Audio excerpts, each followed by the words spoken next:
പഹൽഗാം ഭീകരാക്രമണത്തിന്റെ പശ്ചാത്തലത്തിൽ പാകിസ്ഥാനെ ആക്രമിച്ചാൽ ഭാരതത്തിന്റെ 7 വടക്ക് കിഴക്കൻ സംസ്ഥാനങ്ങളിൽ ആക്രമണം നടത്തി പിടിച്ചടക്കണമെന്ന് ബംഗ്ലാദേശ് റൈഫിൾസ് മുൻ മേധാവി ഫസലുർ റഹ്മാൻ. ഇക്കാര്യത്തിൽ ചൈനയുമായുള്ള സംയുക്ത സൈനിക നീക്കത്തിനുള്ള ആലോചന ആരംഭിക്കാമെന്നായിരുന്നു പ്രകോപനപരമായ പ്രസ്താവന. ഭാരതത്തിനെതിരായ ചൈനയുടെ ഗൂഢനീക്കങ്ങൾ ശരിവെക്കുന്നത് കൂടിയാണ് ഫസലുർ റഹ്മാന്റെ പരാമർശം.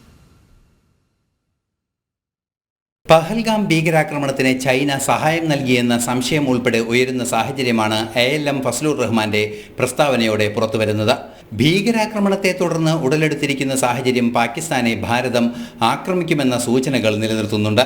ആക്രമണമുണ്ടായാൽ ഇന്ത്യയുടെ വടക്ക് കിഴക്കൻ സംസ്ഥാനങ്ങളെ അധിനിവേശത്തിലൂടെ കീഴടക്കണമെന്നാണ് ഫസലുർ റഹ്മാൻ സമൂഹമാധ്യമത്തിൽ കുറിച്ചത്. ആവശ്യമെങ്കിൽ ചൈനയുടെ സഹായം ഇക്കാര്യത്തിൽ തേടാമെന്നും റഹ്മാൻ പറയുന്നു.